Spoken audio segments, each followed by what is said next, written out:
Welcome to the EJO4Youth training video of Unit 3, the Resources and Competences Pathway.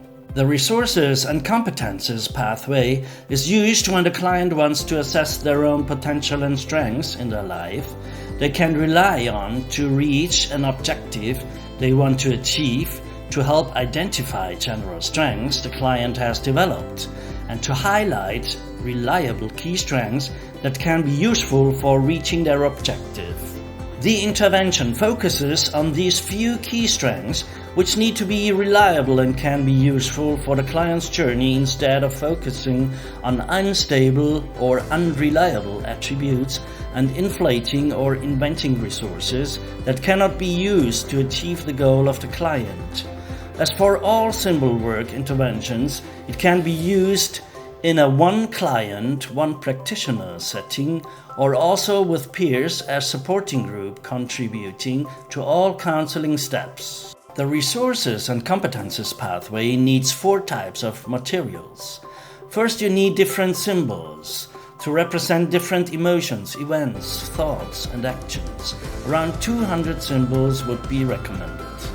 Next, the session includes the pathway cards, which are numbered cards with different colors, which can represent different years and stages in life. Lastly, the client needs a small parking sign and a white sheet of paper. Their purpose will be explained at a later stage in this video. First, the client chooses a goal they want to work towards and also selects symbols representing that goal. Afterwards, they place the symbols for the goal to the respective card. Beginning from the card representing the goal, they leave a space for future activities and lay out cards symbolizing the various years of their life, starting from the current age back to their birth. For example, 19 cards for a 19-year-old person. Once the cards are arranged, the clients choose symbols to signify special events in their life that shape them as a person and place them beside the respective cards. Clients are given 2 questions during this step. Who am I? And what am I good at?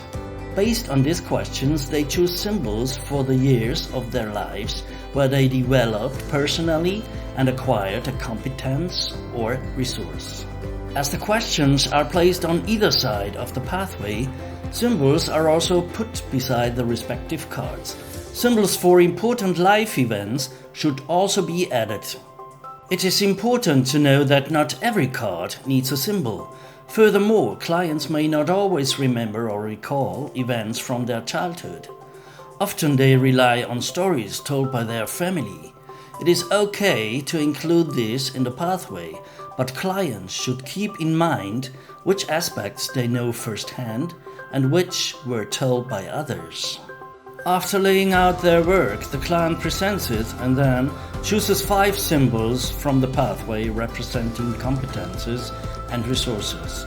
The practitioner places a white sheet of paper and a parking sign on the empty space between the goal and the current age. The chosen symbols are put on the white sheet, the parking lot. These symbols represent assets they consider the most useful for reaching their objective. After discussing the chosen symbols, the counselor and client discuss if the client thinks these strengths are sufficient or if anything else might be needed to achieve their goal. The practitioner should try to avoid having the client choose an excessive number of additional symbols and resources and let them focus and evaluate the strengths needed to reach the goal.